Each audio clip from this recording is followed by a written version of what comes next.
The Civil War in France. Introduction by Frederick Engels. I did not anticipate that I would be asked to prepare a new edition of the address of the General Council of the International on the Civil War in France, and to write an introduction to it. Therefore, I can only touch briefly here on the most important points. I am prefacing the longer work mentioned previously by the two shorter addresses of the General Council on the Franco-Prussian War. In the first place, because the second of these, which itself cannot be fully understood without the first, is referred to in the Civil War.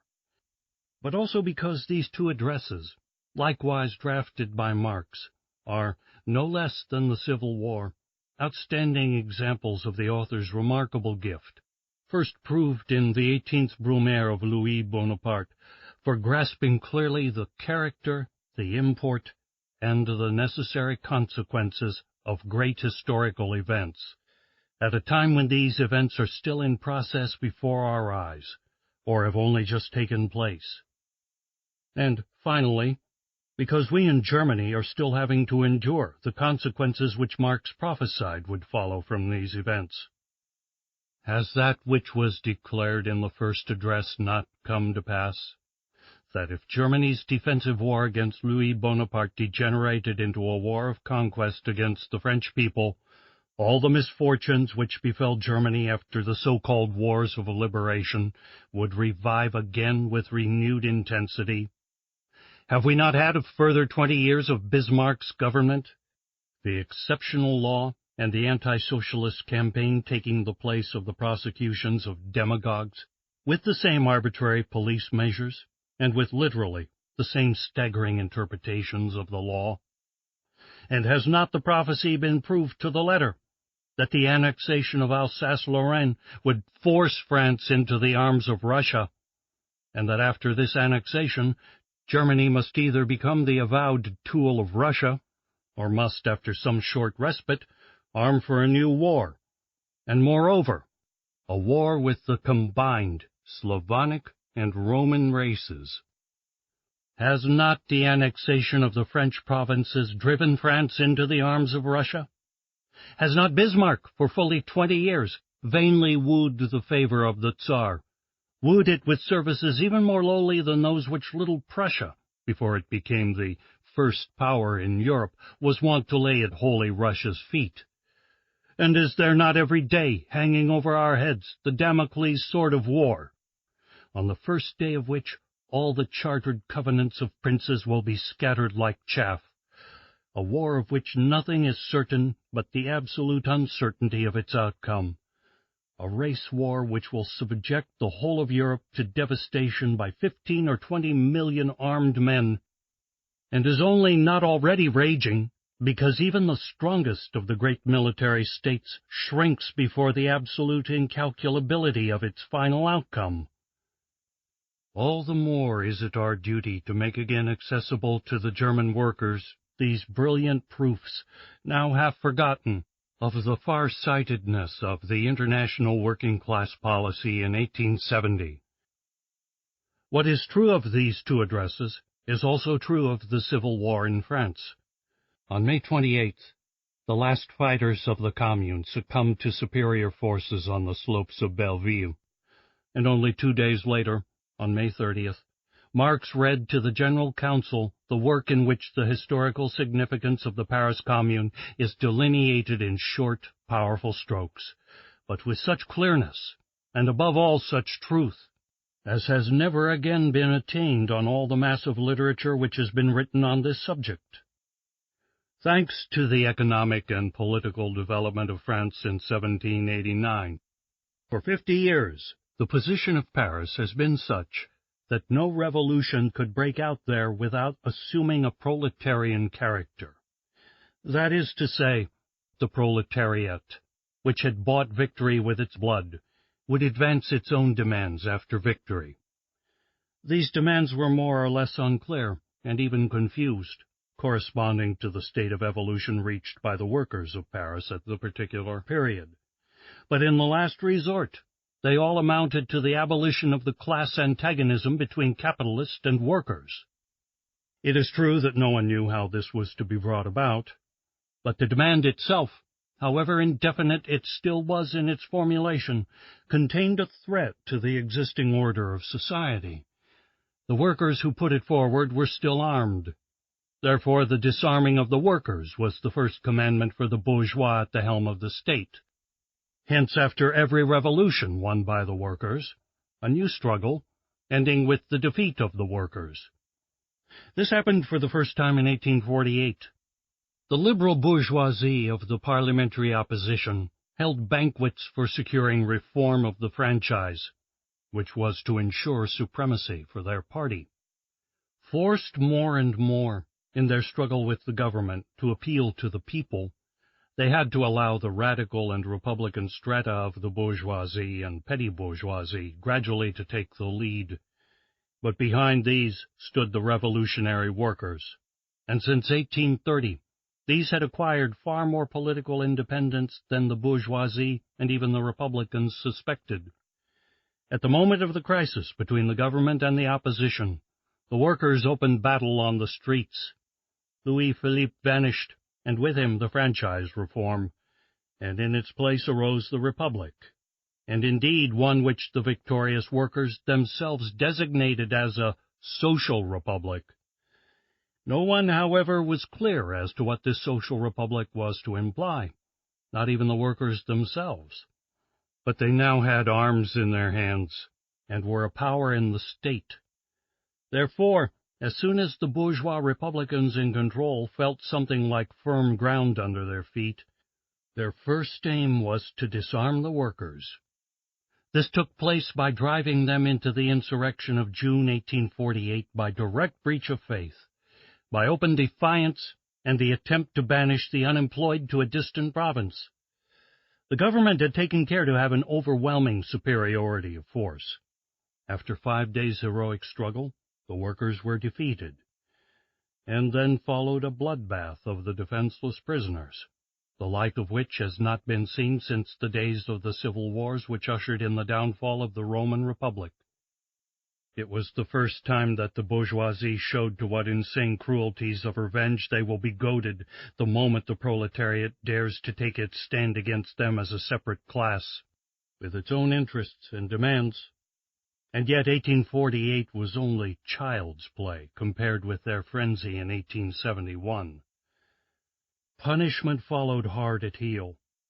If the proletariat was not yet able to rule France, the bourgeoisie could no longer do so. At least not at that period, when the greater part of it was still monarchically inclined, and it was divided into 3 dynastic parties and a 4th Republican party. Its internal dissensions allowed the adventurer Louis Bonaparte to take possession of all the commanding points, army, police, administrative machinery, and on December 2, 1851, to explode the last stronghold of the bourgeoisie, the National Assembly. The Second Empire opened to the exploitation of France by a gang of political and financial adventurers, but at the same time also an industrial development such as had never been possible under the narrow-minded and timorous system of Louis-Philippe, with its exclusive domination by only a small section of the big bourgeoisie. Louis Bonaparte took the political power from the capitalists under the pretext of protecting them, the bourgeoisie, from the workers, and on the other hand, the workers from them. But in return, his rule encouraged speculation and industrial activity. In a word, the rise and enrichment of the whole bourgeoisie to an extent hitherto unknown. To an even greater extent, it is true, corruption and mass robbery developed, clustering around the imperial court and drawing their heavy percentages from this enrichment. But the Second Empire was the appeal to French chauvinism, the demand for the restoration of the frontiers of the First Empire, which had been lost in 1814, or at least those of the First Republic. A French empire within the frontiers of the old monarchy, and in fact within the even more amputated frontiers of 1815, such a thing was impossible for any long duration of time. Hence the necessity for brief wars and extension of frontiers. But no extension of frontiers was so dazzling to the imagination of the French chauvinists as the extension to the German left bank of the Rhine. 1 square mile on the Rhine was more to them than 10 in the Alps or anywhere else. Given the Second Empire, the demand for the restoration to France of the left bank of the Rhine, either all at once or piecemeal, was merely a question of time. The time came with the Austro-Prussian War of 1866. Cheated of the anticipated territorial compensation by Bismarck, and by his own over-cunning, hesitating policy, there was now nothing left for Napoleon but war, which broke out in 1870 and drove him first to Sedan and then to Wilhelmshöhe. The inevitable result was the Paris Revolution of September 4th, 1870. The empire collapsed like a house of cards, and the Republic was again proclaimed. But the enemy was standing at the gates. The armies of the empire were either helplessly beleaguered in Metz or held captive in Germany. In this emergency, the people allowed the Paris deputies to the former legislative body to constitute themselves into a government of national defense. This was the more readily conceded, since, for the purpose of defense, all Parisians capable of bearing arms had enrolled in the National Guard and were armed, so that now the workers constituted a great majority. But almost at once, the antagonism between the almost completely bourgeois government and the armed proletariat broke into open conflict. On October 31st, workers' battalions stormed the town hall and captured some members of the government. Treachery, the government's direct breach of its undertakings, and the interventions of some petty bourgeois battalions set them free again. And in order not to occasion the outbreak of civil war inside a city which was already beleaguered by a foreign power, the former government was left in office. At last, on January 28, 1871, Paris, almost starving, capitulated, but with honors unprecedented in the history of war.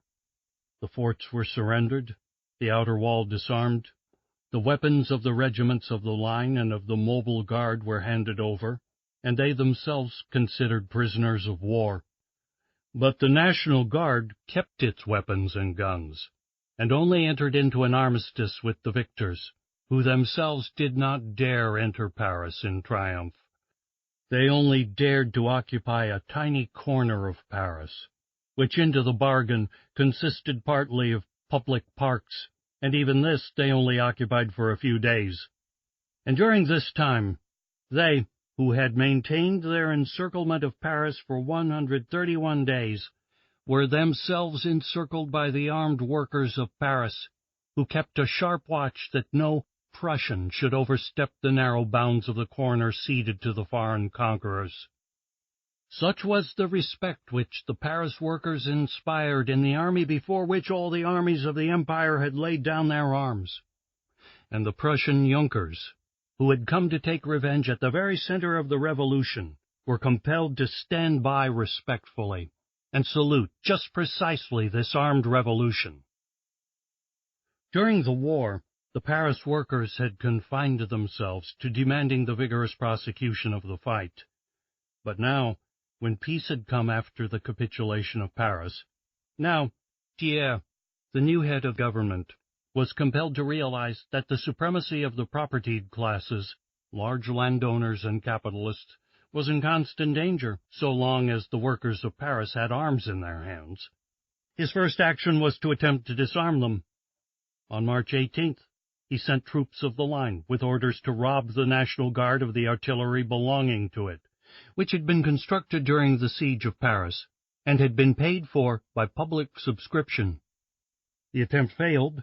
Paris mobilized as one man in defense of the guns, and war between Paris and the French government sitting at Versailles was declared. On March 26th, the Paris Commune was elected, and on March 28th it was proclaimed. The Central Committee of the National Guard, which up to then had carried on the government, handed in its resignation to the National Guard, after it had first decreed the abolition of the scandalous Paris morality police. On March 30th, the Commune abolished conscription and the standing army, and declared that the National Guard, in which all citizens capable of bearing arms were to be enrolled, was to be the sole armed force.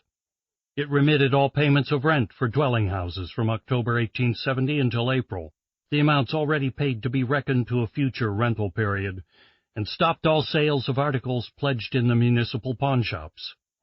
On the same day, the foreigners elected to the Commune were confirmed in office, because the flag of the Commune is the flag of the World Republic. On April 1st, it was decided that the highest salary received by any employee of the Commune, and therefore also by its members themselves, might not exceed 6,000 francs. On the following day, the Commune decreed the separation of the Church from the State, and the abolition of all state payments for religious purposes, as well as the transformation of all church property into national property. As a result of which, on April 8th, a decree excluding from the schools all religious symbols, pictures, dogmas, prayers, in a word, all that belongs to the sphere of the individual's conscience, was ordered to be excluded from the schools, and this decree was gradually applied. On the 5th, in reply to the shooting, day after day of the Commune's fighters captured by the Versailles troops, a decree was issued for imprisonment of hostages, but it was never carried into effect. On the 6th, the guillotine was brought out by the 137th Battalion of the National Guard and publicly burnt amid great popular rejoicing. On the 12th, the Commune decided that the victory column on the Place Vendôme, which had been cast from guns captured by Napoleon after the War of 1809, should be demolished as a symbol of chauvinism and incitement to national hatred. This decree was carried out on May 16th. On April 16th, the Commune ordered a statistical tabulation of factories which had been closed down by the manufacturers, and the working out of plans for the carrying on of these factories by workers formerly employed in them, who were to be organized in cooperative societies, and also plans for the organization of these cooperatives in one great union. On the 20th, the Commune abolished night work for bakers, and also the workers' registration cards, which since the Second Empire had been run as a monopoly by police nominees, exploiters of the first rank. The issuing of these registration cards was transferred to the mayors of the 20 arrondissements of Paris. On April 30th, the Commune ordered the closing of the pawnshops, on the ground that they were a private exploitation of labor, and were in contradiction with the right of the workers to their instruments of labor and to credit. On May 5th, it ordered the demolition of the Chapel of Atonement, which had been built in expiation of the execution of Louis XVI. Thus, from March 18th onwards, the class character of the Paris movement, which had previously been pushed into the background by the fight against the foreign invaders, emerged sharply and clearly. As almost without exception, workers, or recognized representatives of the workers, sat in the Commune, its decisions bore a decidedly proletarian character. Either they decreed reforms which the Republican bourgeoisie had failed to pass solely out of cowardice, but which provided a necessary basis for the free activity of the working class, such as the realization of the principle that in relation to the state, religion is a purely private matter, or they promulgated decrees which were in the direct interest of the working class and to some extent cut deeply into the old order of society. In a beleaguered city, however, it was possible at most to make a start in the realization of all these measures, and from the beginning of May onwards, all their energies were taken up by the fight against the ever-growing armies assembled by the Versailles government. On April 7th, the Versailles troops had captured the Seine crossing at Neuilly on the western front of Paris. On the other hand, in an attack on the southern front on the 11th, they were repulsed with heavy losses by General Eudes. Paris was continually bombarded, and moreover by the very people who had stigmatized as a sacrilege the bombardment of the same city by the Prussians. These same people now begged the Prussian government for the hasty return of the French soldiers taken prisoner at Sedan and Metz, in order that they might recapture Paris for them. From the beginning of May, the gradual arrival of these troops gave the Versailles forces a decided ascendancy. This already became evident when, on April 23rd, Thiers broke off the negotiations for the exchange, proposed by the Commune, of the Archbishop of Paris, and a whole number of other priests held as hostages in Paris, for only one man, Blanqui, who had twice been elected to the Commune, but was a prisoner in Clairvaux. And even more in the changed language of Thiers. Previously procrastinating and equivocal, he now suddenly became insolent, threatening, brutal. The Versailles forces took the redoubt of Moulins-Sauquet on the southern front on May 3rd. On the 9th, Fort Issy, which had been completely reduced to ruins by gunfire, and on the 14th, Fort Vanves. On the western front they advanced gradually, capturing the numerous villages and buildings which extended up to the city wall, until they reached the main wall itself.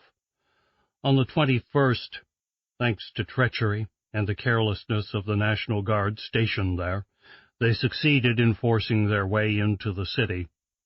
The Prussians who held the northern and eastern forts allowed the Versailles troops to advance across the land north of the city, which was forbidden ground to them under the armistice, and thus to march forward and attack on a long front, which the Parisians naturally thought covered by the armistice, and therefore held only with weak forces. As a result of this, only a weak resistance was put up in the western half of Paris, in the luxury city proper. It grew stronger and more tenacious the nearer the incoming troops approached the eastern half, the real working-class city. It was only after 8 days' fighting that the last defenders of the Commune were overwhelmed on the heights of Belleville and Menilmontant. And then the massacre of defenseless men, women, and children, which had been raging all through the week on an increasing scale, reached its zenith. The breech-loaders could no longer kill fast enough. The vanquished workers were shot down in hundreds by mitrailleuse fire. The wall of the Federals at the Père-Lachaise cemetery, where the final mass murder was consummated, is still standing today, a mute but eloquent testimony to the savagery of which the ruling class is capable as soon as the working class dares to come out for its rights. Then came the mass arrests. When the slaughter of them all proved to be impossible, the shooting of victims arbitrarily selected from the prisoners' ranks, and the removal of the rest to great camps where they awaited trial by courts-martial. The Prussian troops surrounding the northern half of Paris had orders not to allow any fugitives to pass, but the officers often shut their eyes when the soldiers paid more obedience to the dictates of humanity than to those of the general staff.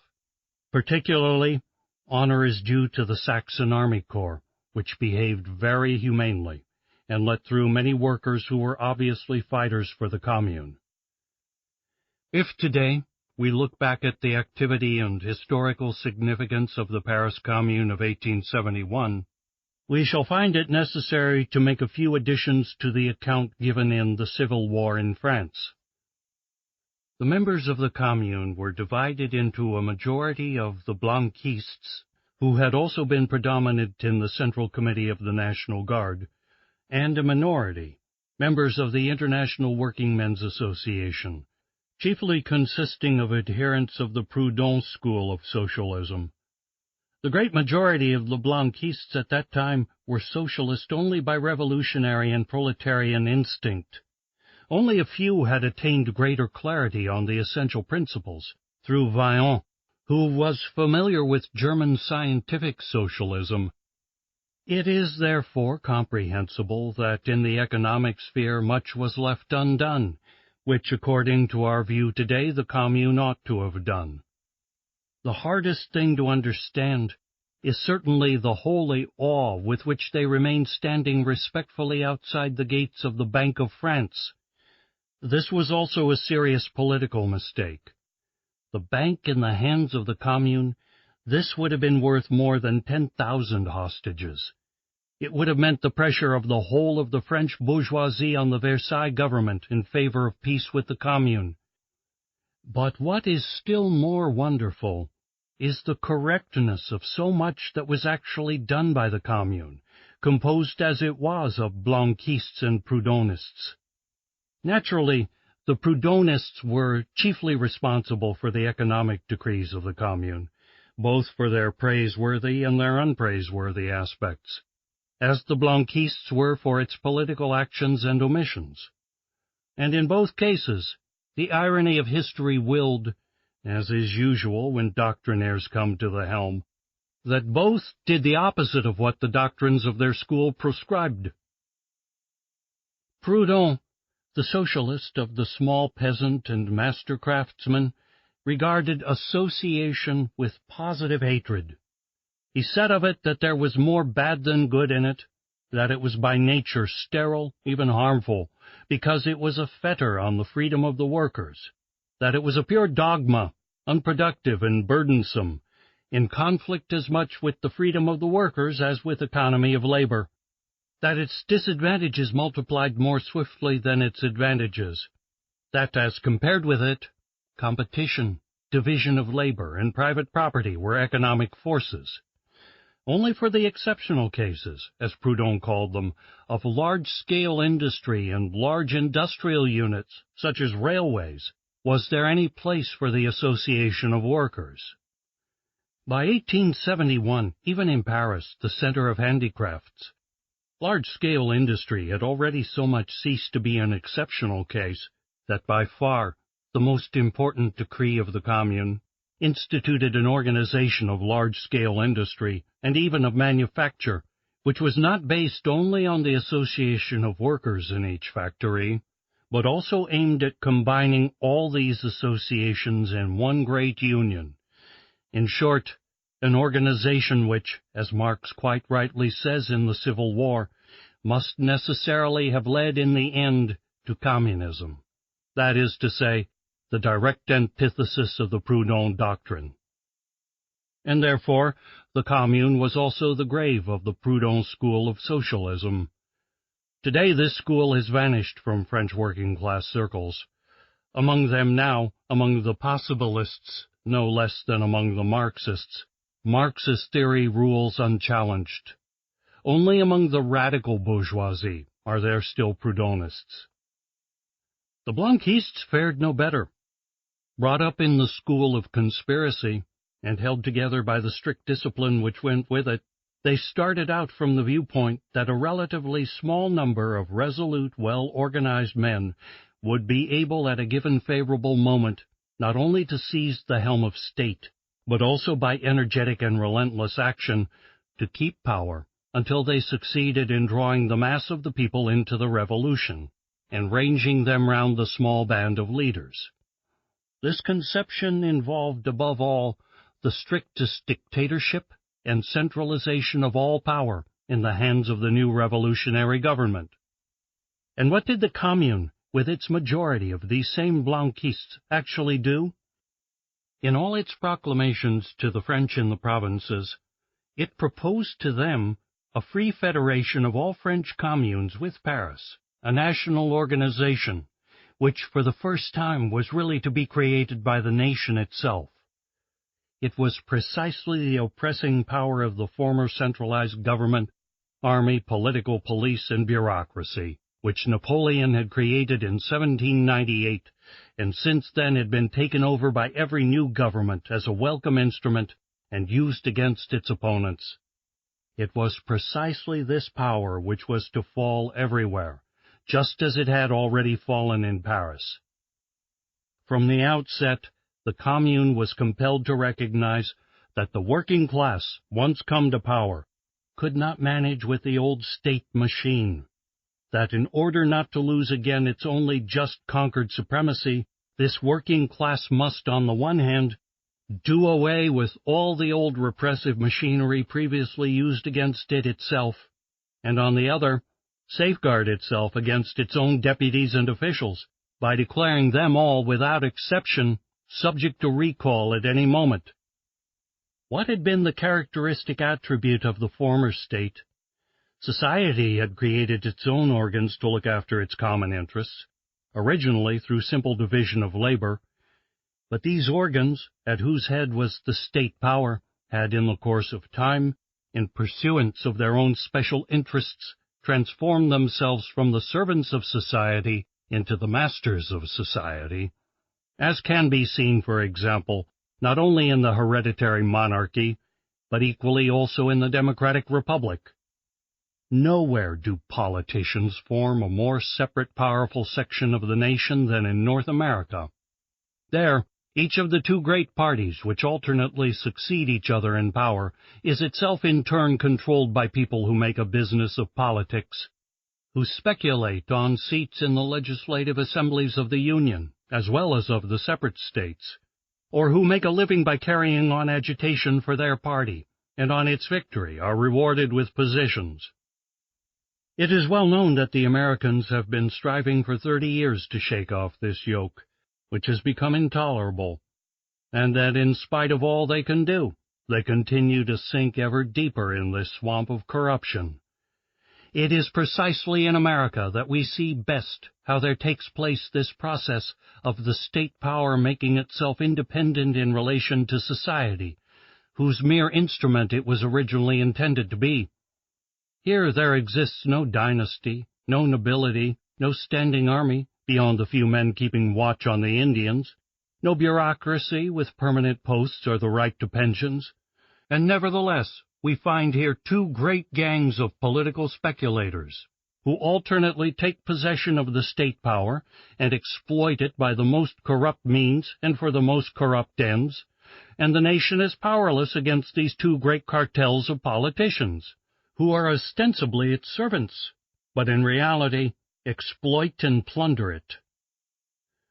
Against this transformation of the state and the organs of the state from servants of society into masters of society, an inevitable transformation in all previous states, the Commune made use of two infallible expedients. In the first place, it filled all posts, administrative, judicial, and educational, by election, on the basis of universal suffrage of all concerned, with the right of the same electors to recall their delegate at any time. And in the second place, all officials, high or low, were paid only the wages received by other workers. The highest salary paid by the Commune to anyone was 6,000 francs. In this way, an effective barrier to place hunting and careerism was set up, even apart from the binding mandates to delegates to representative bodies, which were also added in profusion. This shattering of the former state power and its replacement by a new and really democratic state is described in detail in the third section of the Civil War. But it was necessary to dwell briefly here once more on some of its features, because in Germany particularly, the superstitious belief in the state has been carried over from philosophy into the general consciousness of the bourgeoisie, and even to many workers. According to the philosophical notion, the state is the realization of the idea, or the kingdom of God on earth, translated into philosophical terms, the sphere in which eternal truth and justice is or should be realized. And from this follows a superstitious reverence for the state and everything connected with it, which takes root the more readily as people from their childhood are accustomed to imagine that the affairs and interests common to the whole of society could not be looked after otherwise than as they have been looked after in the past, that is, through the state and its well-paid officials. And people think they have taken quite an extraordinarily bold step forward when they have rid themselves of belief in hereditary monarchy and swear by the democratic republic. In reality, however, the state is nothing but a machine for the oppression of one class by another, and indeed in the democratic republic no less than in the monarchy, and at best an evil inherited by the proletariat after its victorious struggle for class supremacy, whose worst sides the proletariat, just like the Commune, cannot avoid having to lop off at the earliest possible moment, until such time as a new generation, reared in new and free social conditions, will be able to throw the entire lumber of the state on the scrap heap. Of late, the social democratic philistine has once more been filled with wholesome terror at the words, "Dictatorship of the Proletariat." Well and good, gentlemen. Do you want to know what this dictatorship looks like? Look at the Paris Commune. That was the dictatorship of the proletariat.